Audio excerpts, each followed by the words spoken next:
Dans une petite entreprise, qui détient vraiment toutes les clés? Des comptes en banque jusqu'aux données clients? Bien souvent, c'est l'Online Business Manager, l'OBM. Et si cette personne, qu'on voit souvent comme une simple opératrice, était en fait le rempart le plus crucial contre le chaos numérique? C'est exactement ce qu'on va explorer ensemble.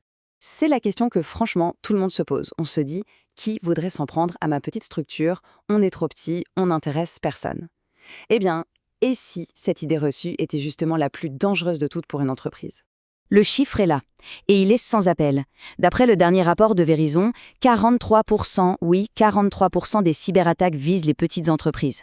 Ce n'est pas du tout une menace lointaine, c'est une réalité statistique. On parle de quasiment une entreprise sur deux.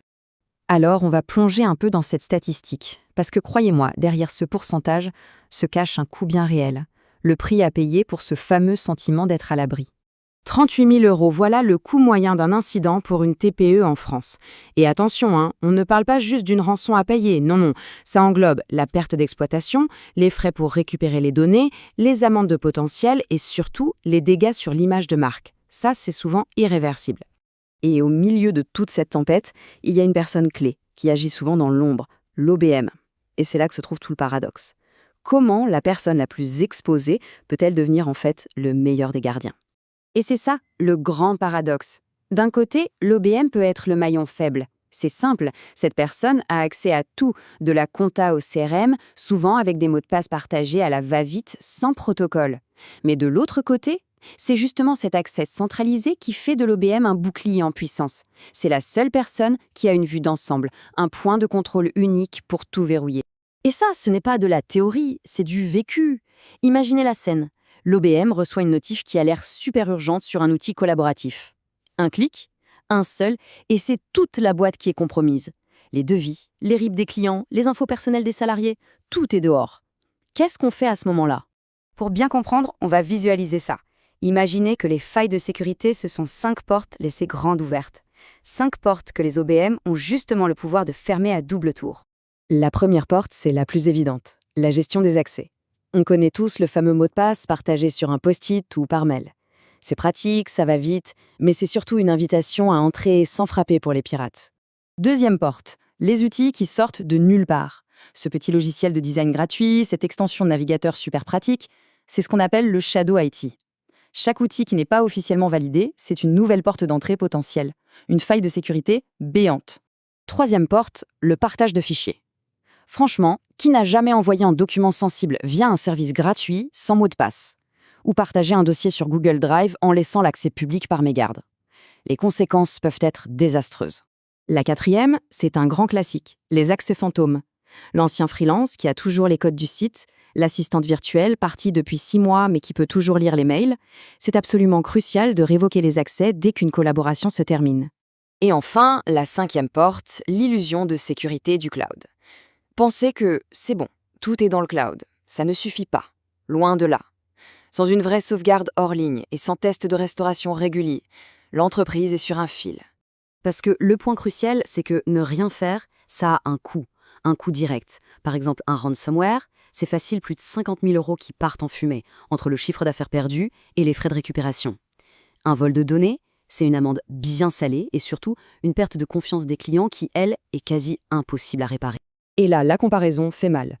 Une journée d'audit préventif menée par un OBM compétent, ça coûte quelques centaines d'euros. Le coût moyen d'un incident, on l'a vu, c'est des dizaines de milliers d'euros. Le calcul est très très vite fait. Bon, maintenant qu'on a vu le problème, passons à la solution. Il est temps de changer complètement de perspective. On doit transformer le rôle de l'OBM. On passe de simple opérateur à véritable gardien, un architecte de la sécurité. Mais attention, soyons clairs, le but, ce n'est pas de transformer chaque OBM en expert en cybersécurité du jour au lendemain. Pas du tout. La mission est bien plus stratégique. Il s'agit d'identifier les risques, de coordonner les actions et surtout de savoir qui appeler quand ça devient trop technique. Pour enfiler ce costume d'architecte, l'OBM doit développer quelques compétences clés. On ne parle pas de coder, mais de piloter. Savoir auditer les accès, qui voient quoi, imposer des protocoles de mots de passe solides, former les équipes au phishing parce que l'humain reste la première faille, et surtout savoir quoi faire en cas de pépin grâce à un plan de réponse et une documentation limpide. D'accord, mais concrètement, par où on commence? Voilà, un plan d'action simple, une checklist pour démarrer cette transformation dès aujourd'hui. Alors cette checklist, elle est faite pour être Ultra pragmatique. Étape 1, on fait le ménage. Qui a encore accès à quoi? L'ancien stagiaire, le prestataire qui a fini sa mission il y a 6 mois, on coupe tout ce qui n'est plus nécessaire. Étape 2, on verrouille. On met en place un gestionnaire de mots de passe pour tout le monde et on active l'authentification à double facteur partout. C'est le b.a.-ba et ça bloque 99% des attaques. Étape 3, on audite.